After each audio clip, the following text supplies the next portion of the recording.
seja bem-vindo à segunda edição do Think Tank desta semana. Recorda-se quando fizemos a primeira edição na terça-feira, eu disse aqui que se houvesse desenvolvimentos em matéria de economia e em matéria de sociedade relacionado com a crise que estamos a viver, nós voltaríamos a fazer uma segunda edição. Ora bem, estes desenvolvimentos estão em curso. Há novidades importantes. Primeiro, o apertar do estado de emergência. Segundo, uma proposta de Jorge Marrão e de Joaquim Aguiar, que é como vamos fazer a reconstrução nacional. Não é governo de salvação nacional, é reconstrução nacional, depois daquilo que nós estamos a viver. E, finalmente, vamos ver uma das mais recentes inovações,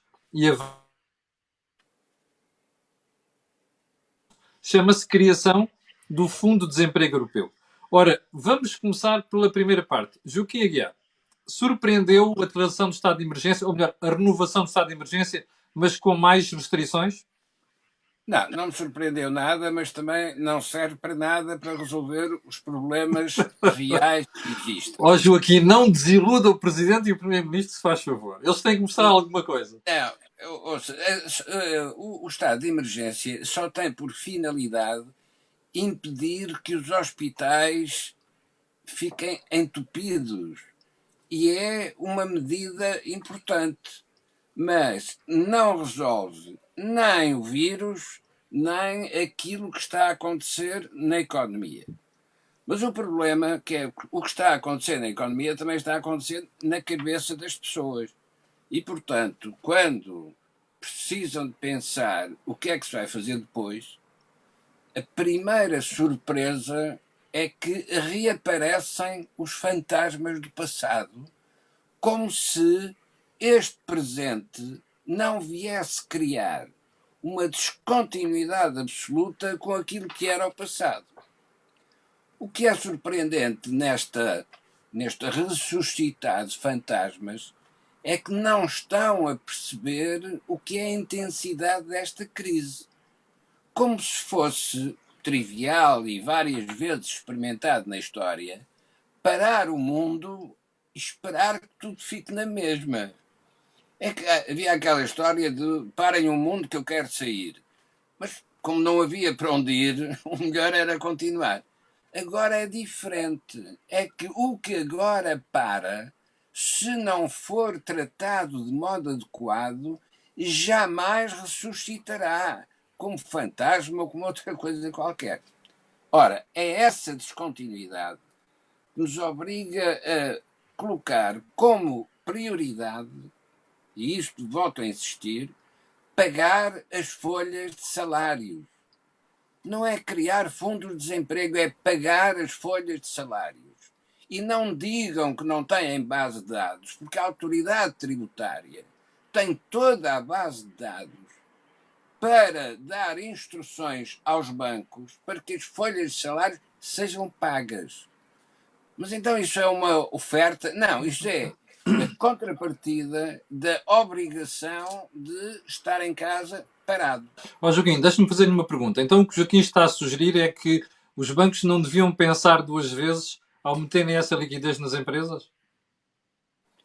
Ou seja, é manter a normalidade do fluxo de rendimentos para que haja possibilidade de recuperação a seguir.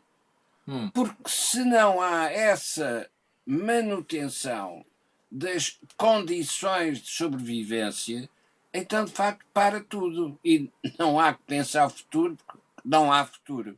Ora, como isso não acontece, ou seja, antes de não haver futuro, as pessoas revoltam-se, e atenção à disciplina com medidas autoritárias.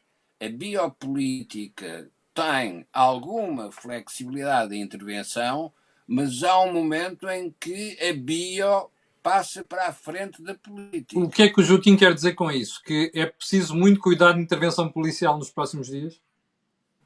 Ora bom, porque o paradoxo é este. Para que é que se prendem pessoas para pôr nas prisões, de onde depois temos de as tirar por causa das infecções? Portanto, isto é perfeitamente absurdo. Por isso é que a biopolítica tem importância pela via da comunicação, explicar qual é o problema, como é que se pode responder ao problema. Coisa diferente é pensar que com isso se resolvem os outros problemas que não têm nada a ver com a movimentação das pessoas, mas têm a ver com a manutenção dos fluxos na economia. E Deixa-me ouvir aqui. Deixa-me ouvir o essa Jorge. a responsabilidade dos poderes políticos é, perante uma situação nova, usarem os instrumentos que têm para evitar que haja uma destruição irreparável. A destruição irreparável. Joaquim, já volto assim. Deixa-me ir ao Jorge para perguntar. Jorge, surpreendeu-te o estado de emergência em versão mais musculada, digamos assim? Boa tarde. Surpreendeu-me, vamos lá ver, não me surpreendeu a manutenção do estado de emergência. É uma surpresa o facto de ele se ter apertado ainda mais. Isso resulta provavelmente de 2 ou 3 situações. A primeira delas é que a leitura que é feita do ponto de vista sanitário é uma leitura que provavelmente não é assim tão favorável e, portanto, com algum receio que a epidemia tem, no fundo, se tenha agravado. E, por outro lado, também estamos a entrar numa época muito especial, que era a época da Páscoa, em que as pessoas poderiam começar a ter comportamentos, enfim, menos adequados nesta fase muito específica do controle da epidemia. E, por outro lado, também até o próprio cansaço das pessoas de estarem confinadas já há praticamente 15 dias dentro de casa. E, portanto, Jorge, antes de continuares, deixa-me só perguntar uma coisa. Tu não achas que pode haver outra explicação? A sensação que eu tenho, e depois de ouvir várias pessoas, inclusive pessoas próximas do Partido Socialista, é de que o governo não é um problema de estarem com o receio de perder o controle da situação, porque parece que, de facto, isto já começou a dar a volta. Mas que o governo tem outra preocupação, que é, como já percebeu que a destruição pode ser grande, da ordem que o Joaquim estava a dizer, quer abreviar isto o mais possível, que é para tentar criar uma normalidade e ainda tentar relançar a economia. Não poderá ser esta a explicação? A informação que é disponível e que está a ser debatida em vários países é que a normalidade não é assim esperada muito rapidamente. E, portanto, podemos pôr em cima da mesa o que o Joaquim já está a pôr, que é a destruição lenta que a economia vai tendo.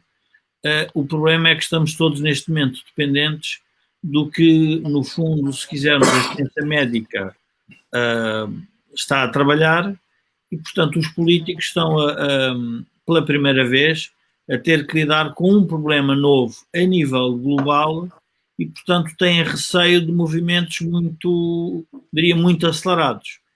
Aliás, todos os políticos que pensaram numa ideia mais laxista tiveram que recuar, porque, ao que parece, realmente a epidemia tem contornos de propagação inesperados. Sim. Portanto, eu diria que não é assim tão fácil. O problema que nós temos tem a ver com a discussão que está a haver nos Estados Unidos, por exemplo, é se devemos dizer às populações quando é que termina a Segunda Guerra Mundial. Isto era a mesma coisa que chegámos ao pé de Churchill e perguntarmos quando é que é o dia D.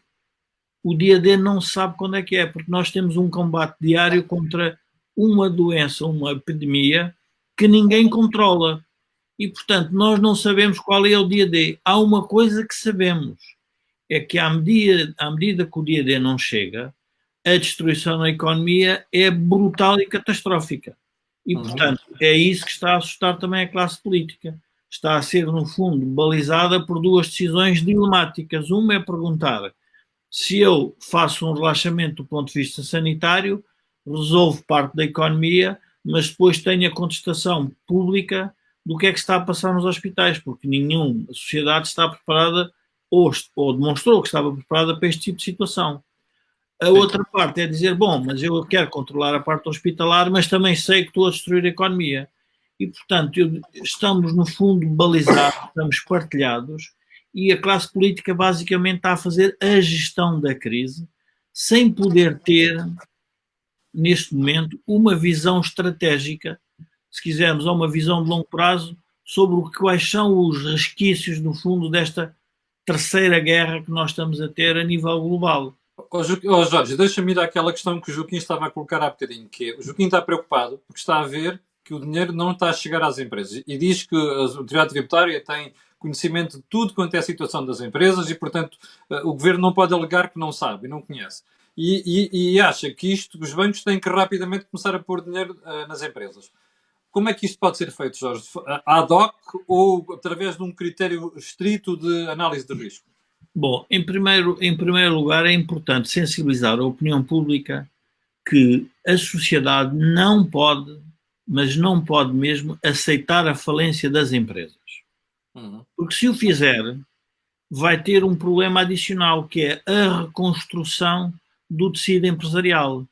E nós temos que, se calhar, ir a casos concretos para percebermos o drama destas coisas.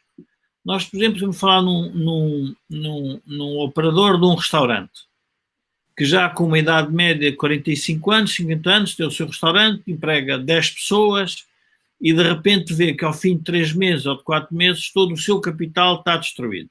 Portanto, o capital quer da marca que fez, quer das pessoas com que recrutou, quer do saber que está dentro da organização. E diz, bom, mas é fácil montar de novo um restaurante. Mas a pergunta que temos que fazer é outra. Mas com que capital? Se ele já o perdeu todo, então tem que ser com o capital bancário. Mas o banco vai emprestar a uma pessoa com 45 ou 50 anos a totalidade do capital, do dinheiro necessário para ele fazer levantar o seu negócio? É óbvio que não o vai fazer. E, portanto, nós temos aqui um grande dilema, que é o Estado, e quando eu digo Estado, é bom que a gente se lembre, os contribuintes vão ter que tomar uma decisão e apoiar decisões políticas que levem a que os governos introduzam dinheiro nas empresas a fundo perdido. Porque se não for a fundo perdido, o que nós estamos a dizer é aquilo que se queixávamos de antes, é que as empresas estão todas endividadas. Então, mas vão se endividar ainda mais a título de quê? E diz, bom, porque os empresários, os donos das empresas, os capitalistas têm dinheiro. Mas os capitalistas têm o dinheiro investido nas suas empresas. Têm algum dinheiro de poupança, provavelmente pessoal, mas não é suficiente para fazer os seus negócios prosperar e voltarem a reerguer-se. A grande diferença para uma guerra que nós temos neste momento, e é importante perceber isto, é que na guerra há destruição física das infraestruturas que suportam uma economia. São as estradas, são as pontes, são as empresas, morrem pessoas.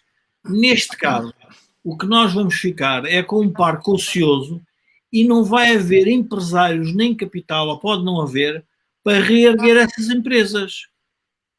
E, portanto, o que é que nós temos que fazer? Temos que fazer é um acordo entre o Estado e os bancos para voltar a pôr dinheiro nas empresas. E quando digo-se voltar a pôr dinheiro nas empresas é dar-lhes capital, porque não chega a dar dívida, empréstimos, porque os empréstimos têm que se pagar. E como toda a gente sabe que está no negócio, há capital que não se pode tirar das empresas. Qual é o capital que não se pode tirar? É o que está investido nas máquinas, nos edifícios, em tudo o que se fez. Portanto, nós estamos numa situação em que, se quisermos salvar o emprego, se quisermos salvar a nossa qualidade de vida, o dinheiro mais bem gasto dos nossos impostos neste momento são em 2 sítios. É na saúde e recapitalizar as empresas. Jorge, e como é que isso se faz? Camila, há várias formas de o fazer. No final da Primeira Guerra Mundial, eu estou quase tentado a recomendar-vos a vocês os dois para conselheiros do Ministro da Economia. Não, mas casos concretos.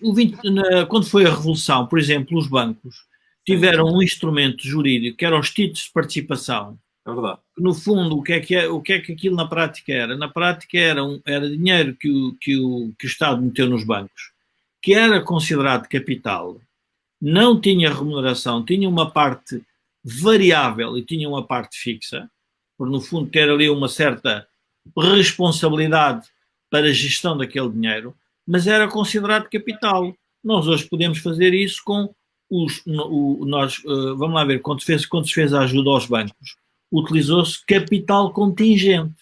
O que é que isso era? Foi capital que o Estado deu aos bancos para que os bancos podiam ou não converter no fundo em capital, dependendo do conjunto de regras. Mas vamos lá ver, o problema, e eu queria seguir o raciocínio do Joaquim quando ele diz que o que está a fazer não serve para nada. Não serve para nada, mas serve para lançar a semente.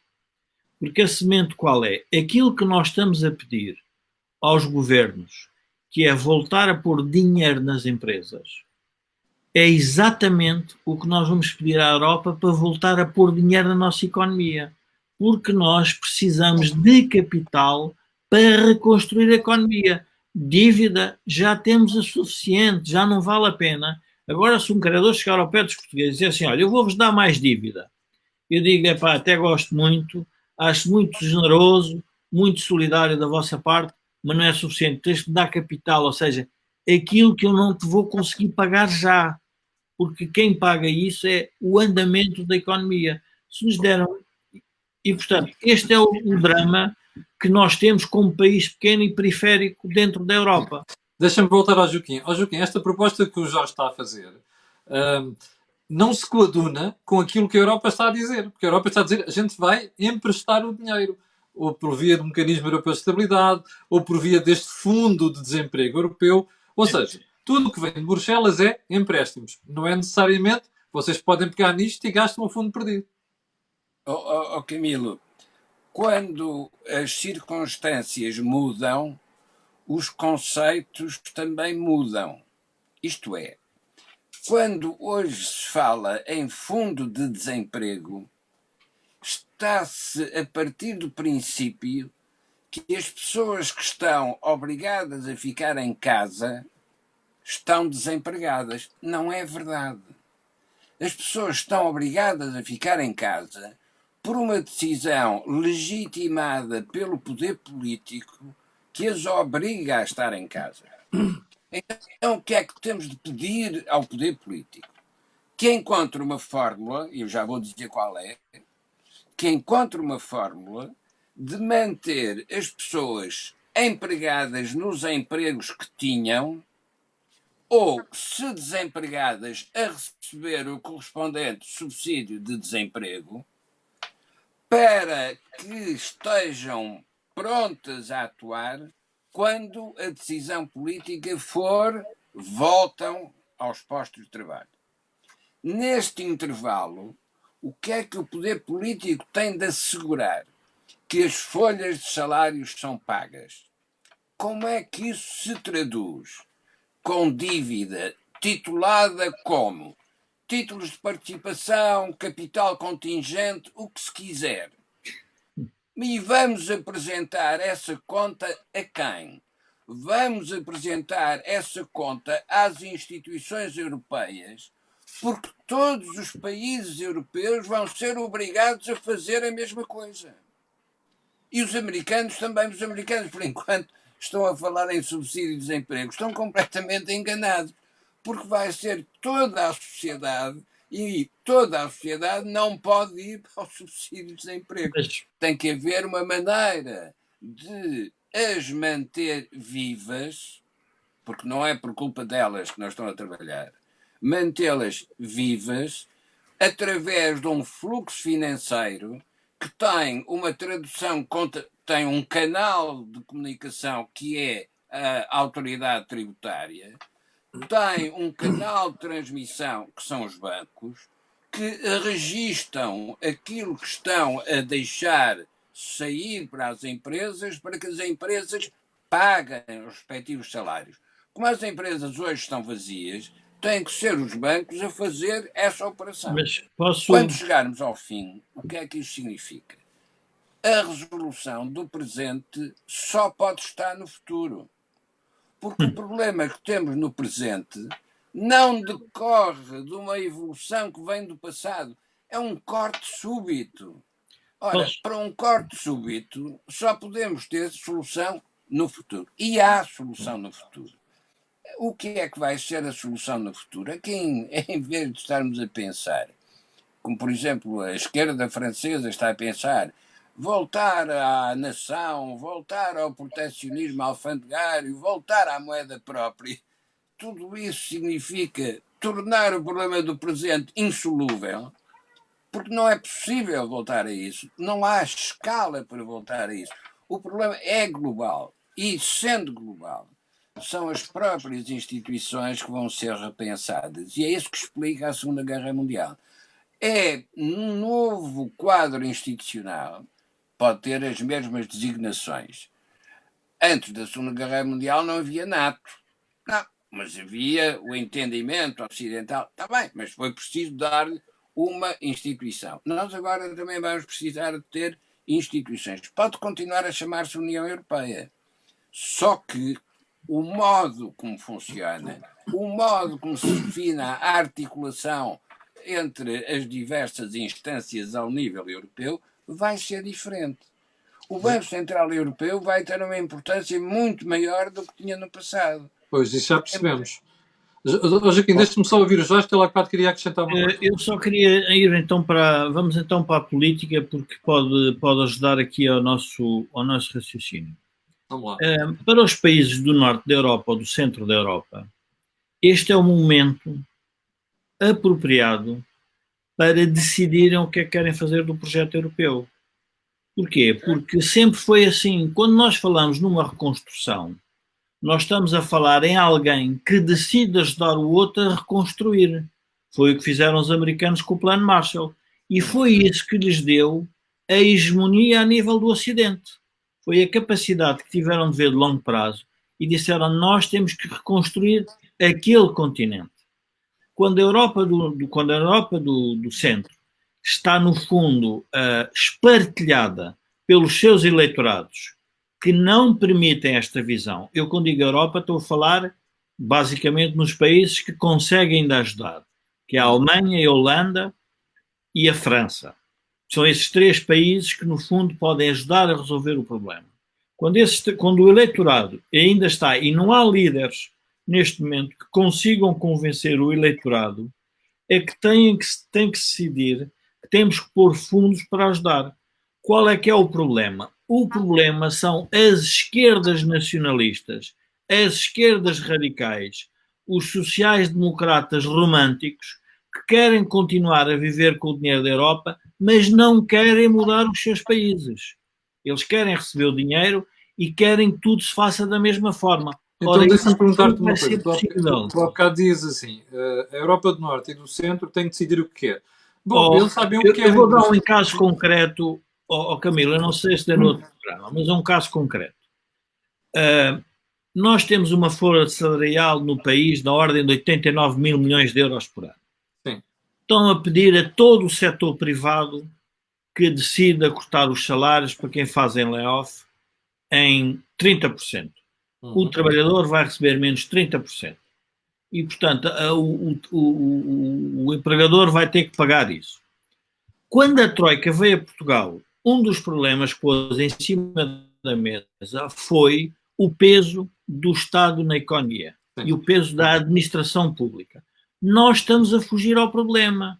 Não estou a dizer que os funcionários públicos tenham que ser prejudicados ou beneficiados, mas tem que haver solidariedade neste momento de guerra. Bom, mas foi o que eu defendi esta semana, Jorge, tanto nos artigos do Jornal de Negócios como aqui de manhã. Mas eu só estou a dizer temos neste momento um desequilíbrio entre aquilo que está a suceder no privado e o que está a suceder no público. Tal como já aconteceu no Camilo, mas os teus colegas jornalistas escrevem artigos a falarem para uma Europa que produz 18 trilhões de euros, 18 trilhões, que é para as pessoas perceberem do que estamos a falar. Nós produzimos 212 mil milhões, portanto a ajuda que a senhora vem dar é metade do PIB português. Não dá para começar, quer dizer, não dá para começar a fazer nada. Portanto, mas já é qualquer coisa, já deu um passo em frente, já é qualquer coisa. Quando eu vejo os teus colegas a pôr em cima da mesa que nós temos que dar uma lição à Europa, a gente tem que explicar o que é que eles têm que fazer, mas os políticos são portugueses ou são europeus? É que se forem europeus, então têm que todos seguir a mesma regra. E é isso que as pessoas não querem. É fácil de agora explicar em Portugal que os alemães têm que dar dinheiro. Estamos todos de acordo. E é isso que eles devem fazer. E é isso que nós estamos aqui a defender.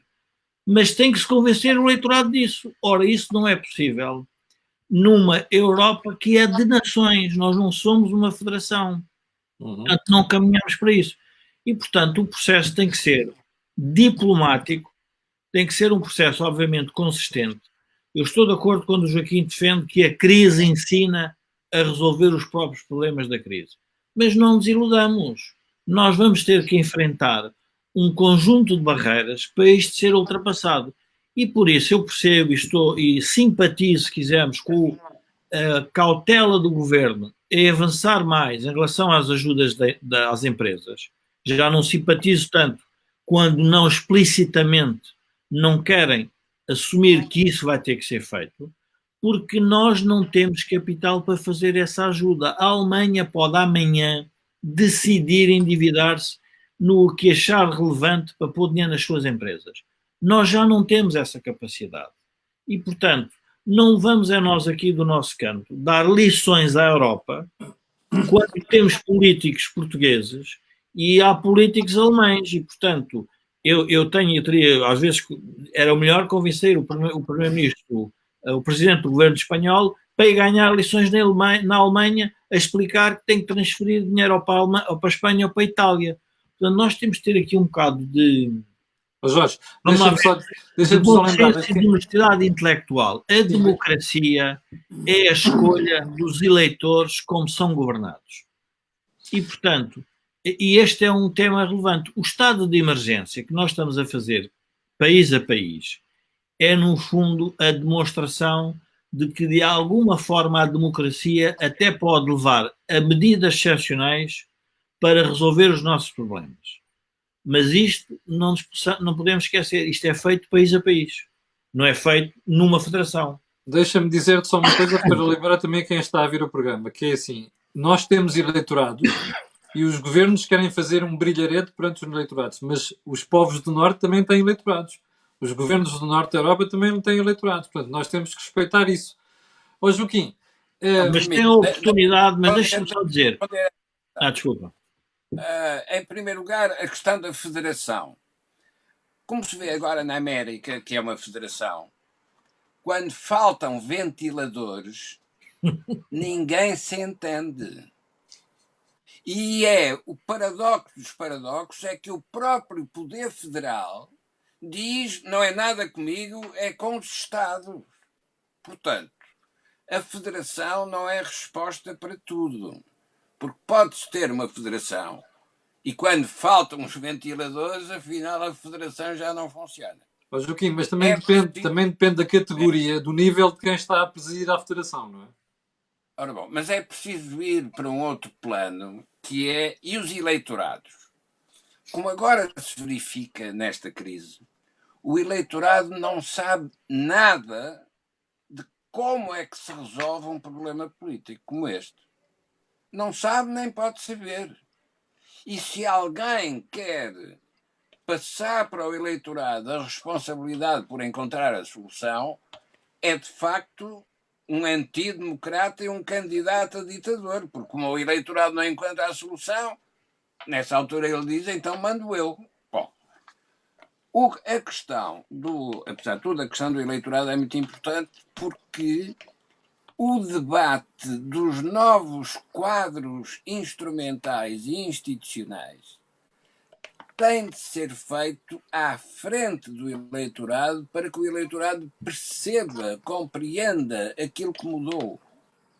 E mudou tão radicalmente que concepções tão triviais como dívida e capital, ou como funcionário público e funcionário privado, de repente mudam por completo de significado.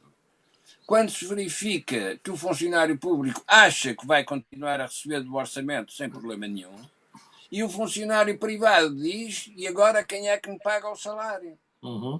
Ora, este tipo de divisão social não é aceitável nem numa democracia, nem pelo eleitorado.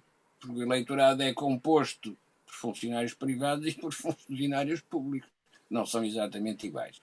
Ora, nós podemos tornar os cidadãos iguais perante o problema, usando devidamente os instrumentos. Temos o instrumento emissão de dívida, que vai ser autorizado, já está autorizado, mas mesmo que não estivesse, ia ser autorizado na escala europeia, porque não há outra maneira de resolver o problema. Aliás, os chineses estão a fazer o mesmo. A dívida chinesa está a crescer rapidamente. E depois quem é que paga? É o futuro que há de resolver o presente. O presente apenas tem de transportar o que puder do passado para a outra margem, sabendo que a ponte por onde pode passar é uma ponte muito frágil e muito estreita.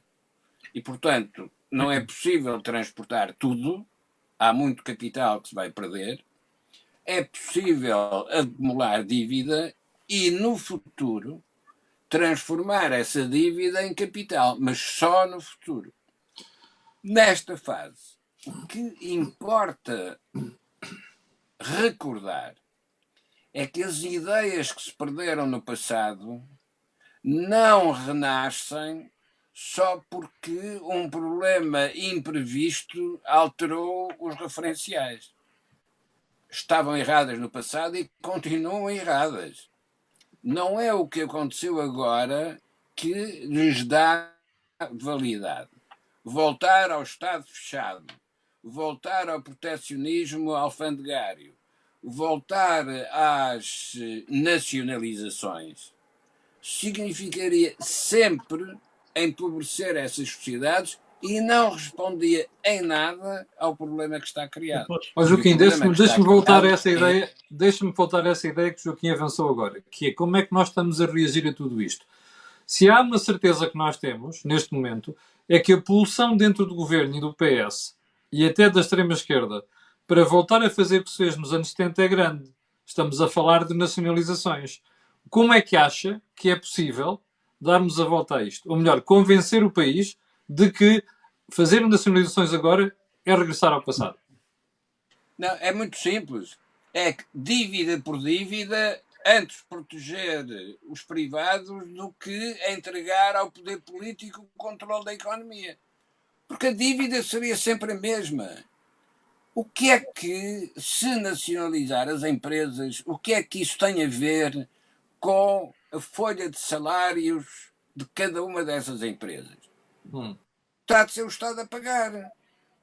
Ora, se é assim, porque é que o Estado não paga através da autoridade tributária? Tem as indicações todas, aquilo que são os salários, ou o salário médio, ou se querem ir pelo layoff, um salário reduzido a 70%. Mas paguem já, porque se não pagam, vão ter uma surpresa da biopolítica, que ainda não perceberam. Vão ter a revolta nas ruas. Mas não é revolta de revolucionários. É revolta de quem já não consegue estar preso em casa, com as crianças em cima, sem as escolas abertas, e isso, se não arranjam um escape que lhes permita, pelo menos, acreditar que podem ir ao supermercado todas as semanas, têm, de facto, uma revolta nas ruas. Ó Joaquim, mas não acha que foi por isso... Como tem no resto da Europa. Sim, mas não acha que foi por isso que o Governo apertou as regras agora neste segundo estado de emergência? É que passa a sensação que querem resolver isto muito rapidamente porque já perceberam o risco que isto está a criar. Não, os portugueses têm uma história e o próprio presidente dos portugueses atuais também sabe que os portugueses conhecem a história. Apertar em Portugal não significa a mesma coisa que está no dicionário. É um apertar mole. E também não tenho dúvida que este presidente tem medo das revoltas moles, porque são as piores de todas.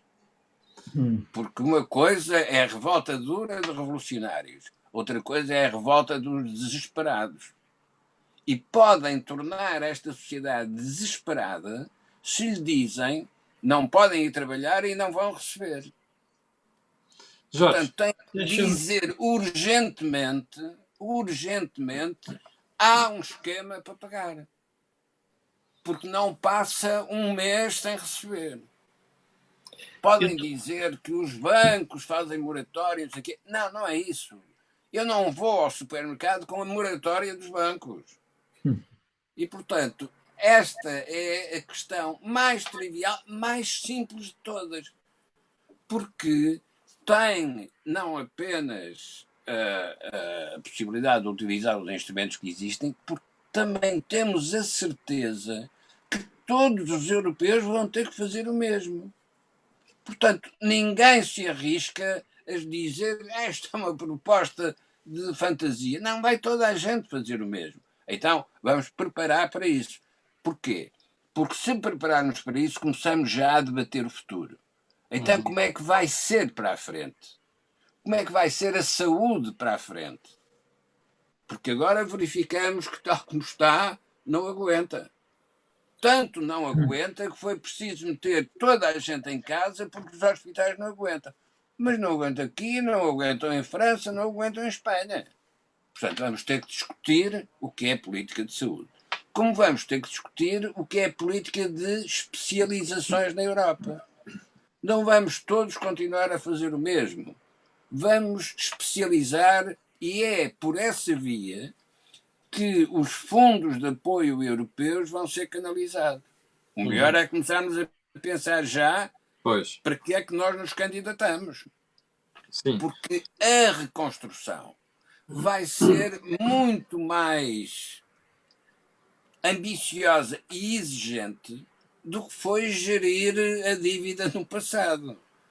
O que temos à nossa frente é um bocado mais complicado porque temos que resolver a dívida e, simultaneamente, não podemos perder nada daquilo que for ajuda e apoio à modernização. E por isso o melhor é aproveitarmos este intervalo para pensar nisto. Também na Europa se está a pensar, mas o que eu tenho encontrado nos debates europeus, menos no caso americano, mas nos debates europeus o que eu tenho encontrado é a nostalgia do passado.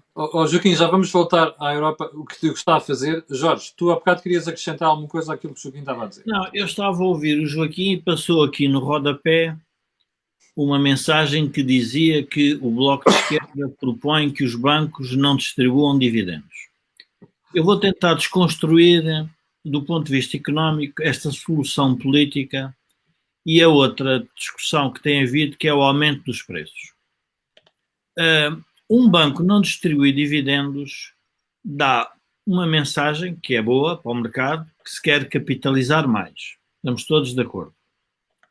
Mas também é importante perceber que se os acionistas entenderem que essa distribuição de dividendos vai ser feita porque o banco vai começar a ter dificuldades adicionais, significa que quando o banco precisar de capitais, não vai ter acionistas para pôr lá o dinheiro.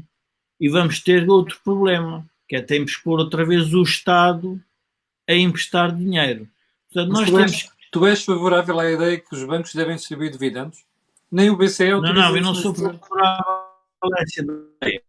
Eu sou favorável à honestidade intelectual, que é saber que todas as políticas têm consequências. E os partidos de esquerda radical e da extrema-esquerda, quando falam de capitalismo, a única coisa que estão a falar é a querer destruir o capitalismo. Ora, nós estamos a querer... Eles escondem isso. É assim há não, 45 não, anos. mas é que escondem isso dizendo que é em benefício do povo. Esse é que é o problema. E, portanto, o que nós temos que fazer é como é que nós vamos salvar o capitalismo? Foi o capitalismo que nos trouxe este bem-estar. Um ou outro espectador dizia aqui, os tipos do norte da Europa são neoliberais. E, portanto, eles não vão perceber. Só quero responder a esse espectador duas coisas. Primeiro, quem fez a Europa que ele hoje está a beneficiar, enquanto nós éramos uma ditadura, foram os sociais-democratas, foram os democratas cristãos e foram os socialistas moderados. Não foi a gente que anda a falar em que tudo o que é política razoável é considerado neoliberal. E isto é importante nós percebermos, que quando nós queremos dar uma lição à Europa, é a Europa que nos dá lições também, porque foi a Europa que nos ajudou a tornar o que nós somos como país. Foi a nossa adesão à Europa que levou a termos as autoestradas que temos, as pontes que temos, o sistema de saúde e, obviamente, o trabalho dos portugueses. Estamos todos de acordo. Portanto, nós temos que começar a desmistificar aqui algumas coisas. Relativamente ao Estado, fixar o preço. E isto é importante perceber quando nós estamos a falar na lei da oferta e da procura. O Estado agora fixa o preço para não haver especulação. Nós estamos todos de acordo. Essas são duas questões que eu queria que vocês comentassem hoje, que é o novo estado de emergência permite que o governo faça duas coisas. Primeiro, não deixa as empresas despedir. A segunda é poder intervir nos preços. Pronto. Vamos lá primeiro. Vamos lá. Duas formas muito rápidas de fazer falir uma empresa. Por uma razão simples. Por uma razão muito simples. Quando eu não deixo subir os preços, tenho que dizer à empresa duas coisas. Eu também vou conseguir que os preços dos teus fornecedores não subam.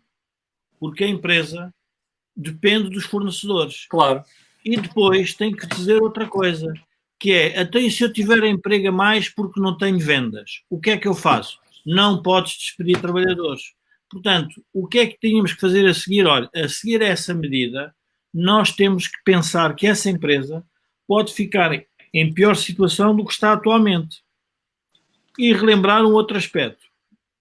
Enquanto nós, como portugueses, como consumidores e como Estado, decidíamos gastar dinheiro em outras coisas que afinal hoje se vieram a revelar úteis, caso concreto, por exemplo, equipamento hospitalar, ou seja, gastámos dinheiro em viagens, gastámos dinheiro na restauração, mas não gastámos dinheiro em investimento hospitalar. Verdade. Certo?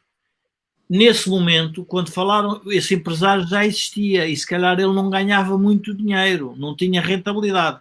Agora que ele começa a ter a rentabilidade para recuperar o seu investimento, o Estado diz, não podes cobrar mais. Então a pergunta é, quem é que paga essa diferença? Eu não estou a dizer que não esteja de acordo com o controle da especulação e os abusos. O que eu tenho que ter é uma medida para perceber qual é o efeito concreto. Havia um professor que já faleceu, nosso, aliás, como um amigo, Miguel Beleza, Sim.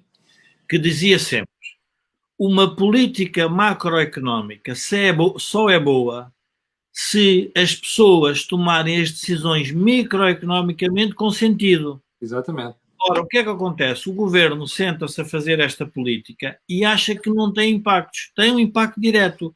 Se a empresa depender de fornecedores estrangeiros que começaram a aumentar os preços de todos os componentes, todas as matérias-primas, essa empresa vai ter menos capital, vai ter menos rentabilidade, não pode investir para o ano que vem. E, portanto, nós temos que ter a noção que quando fazemos este tipo de política tem consequências. Nos Estados Unidos, é verdade que o presidente disse às empresas, agora vocês vão produzir aquilo que eu quero, porque é isto que o povo precisa, que é isto que as populações precisam, mas não entrou numa guerra de discutir quais seriam os preços, tudo isto. Disse, vamos deixar que a economia funcione e que os preços. E vamos, obviamente, controlar. Agora, este é um outro problema que esta crise traz, é que, de repente, traz duas restrições. À liberdade económica e à liberdade social. O maior perigo é que pode haver políticos e partidos que tomem gosto a esta solução. Pois. Afinal, isto pode-se fazer. Era uma das questões que eu tenho para colocar hoje, se não estão a ensaiar agora. Vermos que é a ideia de uma sociedade livre que nós construímos, que é não dependermos do Estado para fazer uma data de atividades e de iniciativas e de comportamentos, nós agora podemos estar a recuar. É óbvio que em todos os momentos excepcionais, medidas excepcionais, ninguém está contra isso. Agora, nós que somos cidadãos que defendemos a Europa e a liberdade, há uma coisa que temos de estar, é vigilantes, porque este é o momento, é a oportunidade única para essa esquerda radical se aproximar do poder moderado e tentar condicionar a nossa vida futura. E algumas das medidas que são a ser tomadas vão já nesse sentido. Nós temos que ver o que está a passar na imprensa portuguesa, nos órgãos de comunicação social, nós temos que ver o que é que se vai passar em todos os setores que são estratégicos para o país, nós temos que perceber que, de repente, a sociedade, toda dependente do Estado e toda dependente do aparelho de Estado, é um perigo para a democracia. E, portanto, nós temos que estar alertas para este tipo de problemas. Não podemos dizer que Bom, eu estou de acordo com as medidas do governo relativamente às medidas restritivas. Sim, senhora. Mas tem que ter um tempo, tem que ter um limite. Agora, não sei quando é. Só espero é que não tomem o gosto e continuem a achar que o país deve estar em constante emergência. Deixa eu ouvir o Joaquim sobre isto. Joaquim, a possibilidade de controlar preços e de obrigar as empresas a não despedir. Isto não é um erro? Era uma habilidade do salazarismo. Eu ainda me lembro, não é do tempo do Jorge, mas é do meu tempo, em que se tabulava o preço do bolo de arroz. E quando eu escrevia sobre macroeconomia, eu dizia sempre isto é um sonho, era o paraíso, uma economia em que tabulava o preço do bolo de arroz. Bom, era pura ilusão, porque entre o que se tabulava e o que acontecia não havia nenhuma semelhança. E isso significa que as sociedades resistem à opressão e encontram formas de escapar àquilo que lhes é desenhado nas páginas dos diários oficiais, no nosso caso, o Diário da República. Porquê é que as sociedades escapam? Justamente porque esse controle central é ineficaz.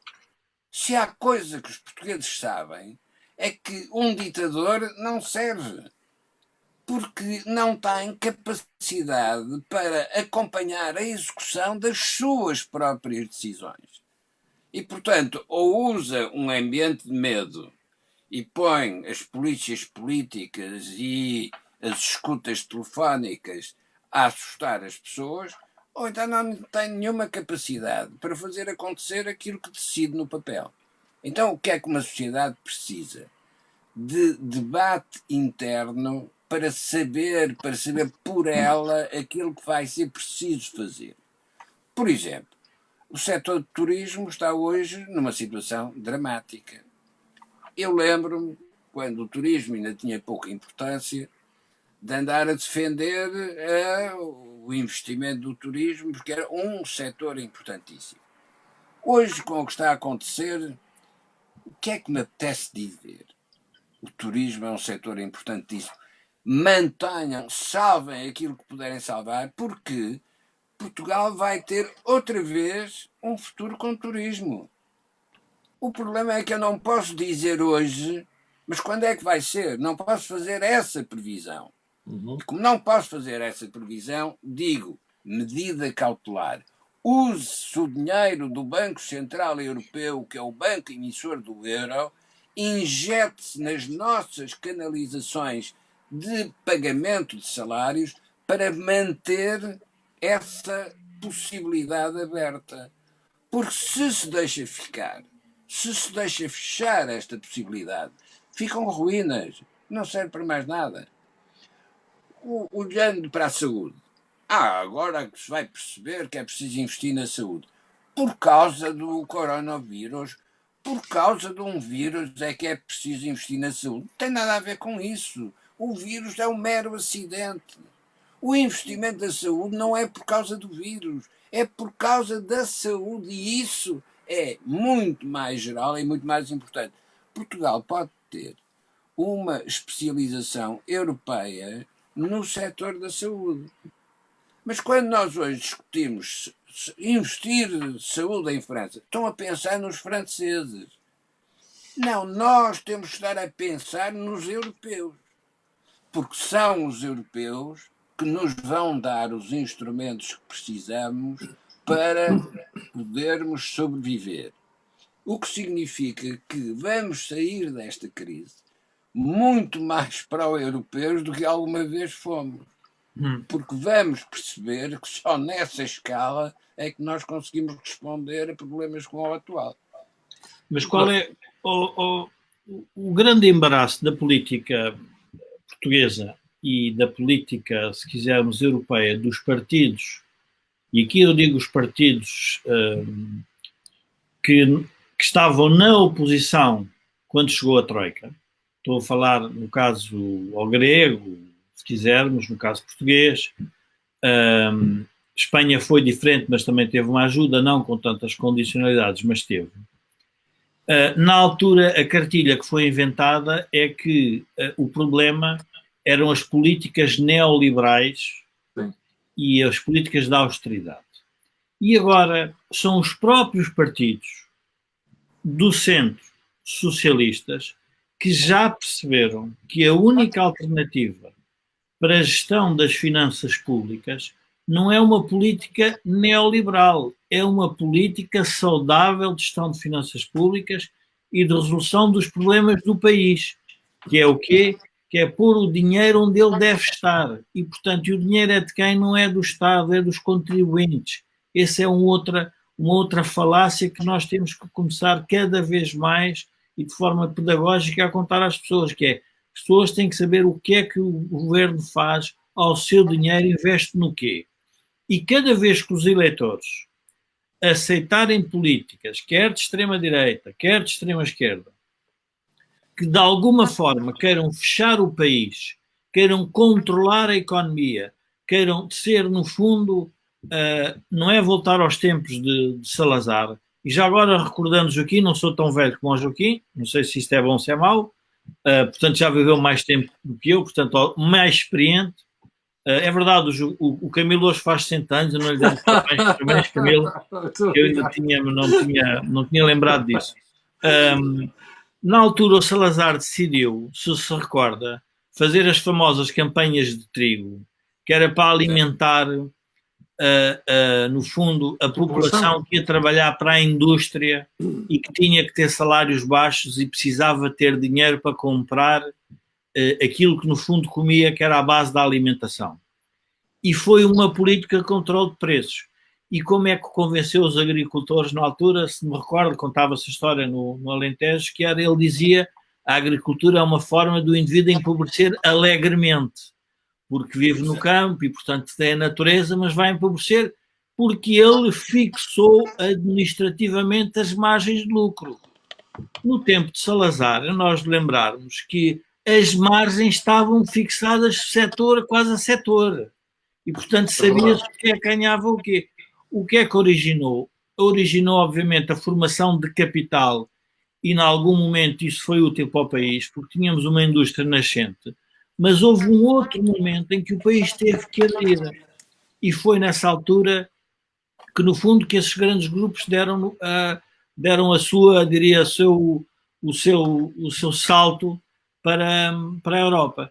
E, portanto, nós temos que ter aqui algum bom senso, que é aprendermos todos com esta crise. A cartilha que nós temos do passado, dos neoliberais, da austeridade, dos egoísmos do norte da Europa, é melhor pararmos com esse tipo de debate e centrarmos na solução concreta do país. Porque senão nós não aprendemos nada com as crises. E, portanto, e pior, a crise do passado, 2011, já nos devia ter ensinado. Um outro aspecto, uma outra coisa que eu queria referir foi, também tem a ver com a questão que foi posta em cima da mesa, que era relativamente qual era o papel dos bancos na crise.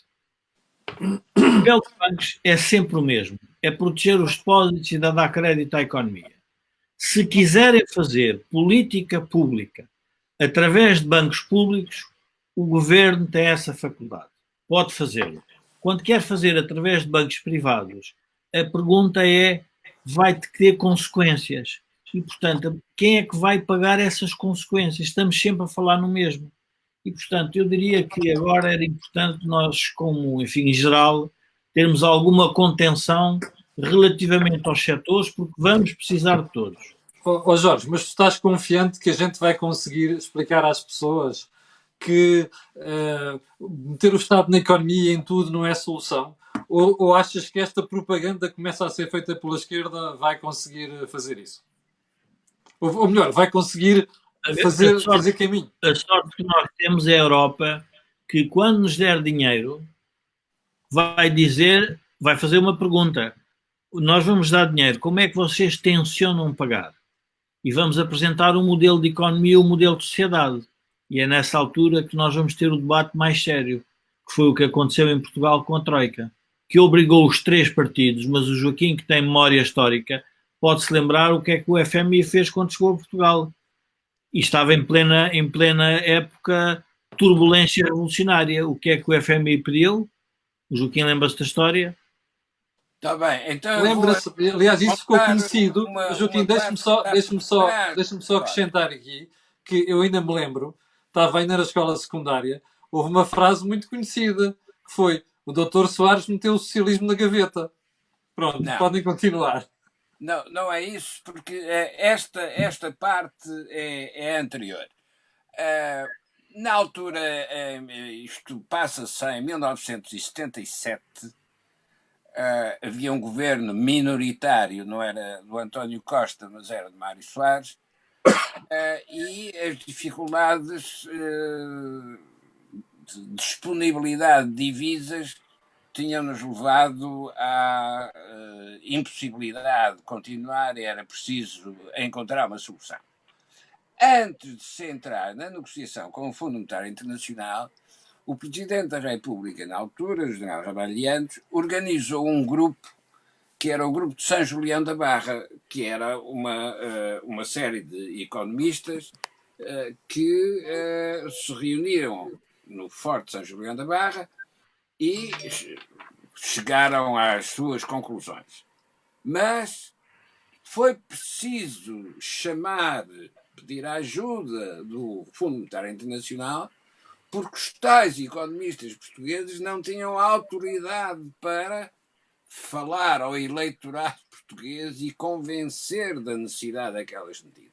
Então vem o Fundo Monetário Internacional para fazer e propor exatamente aquilo que esse grupo tinha proposto. Foi nessa altura que veio a Portugal o Krugman que com o Eckhaus estiveram a estudar a economia portuguesa. Do ponto de vista político, o que é que acontecia nessa altura?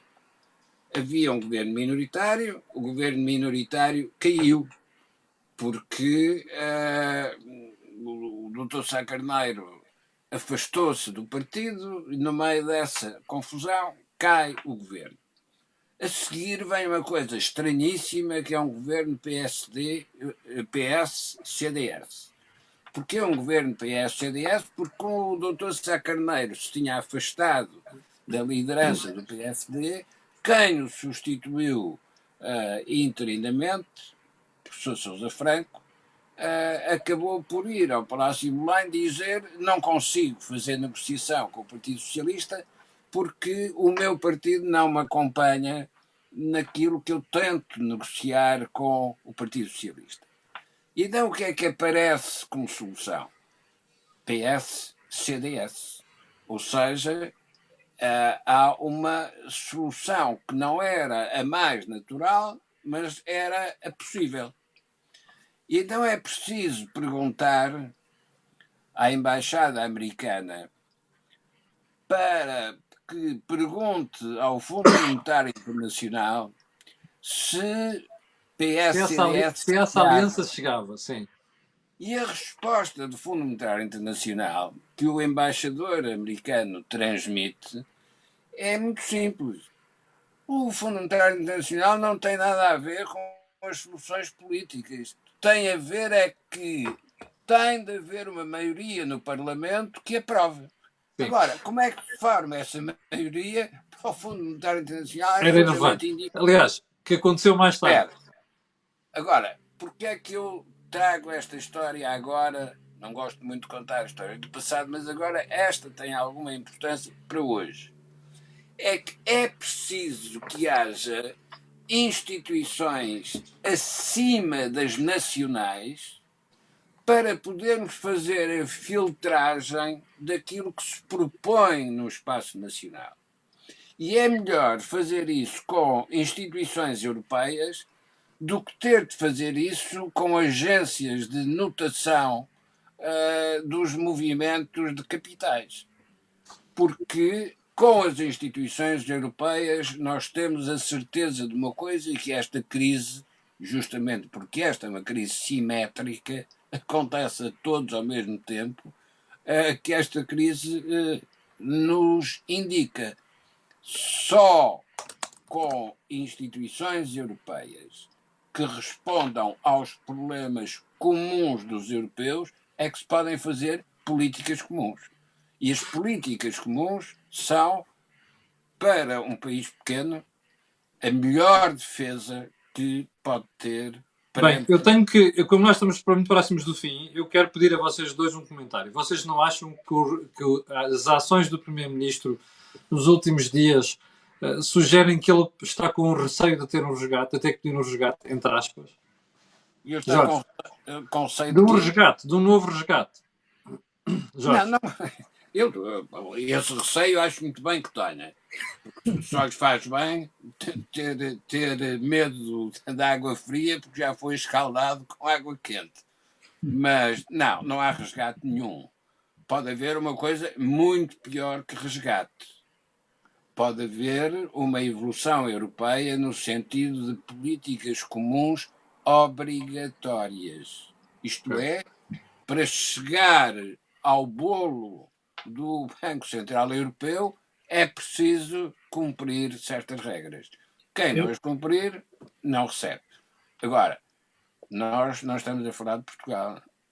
Estamos a falar de Itália, que está completamente destruída. Estamos a falar de Espanha, que tem um sistema de saúde completamente destruído. Pois.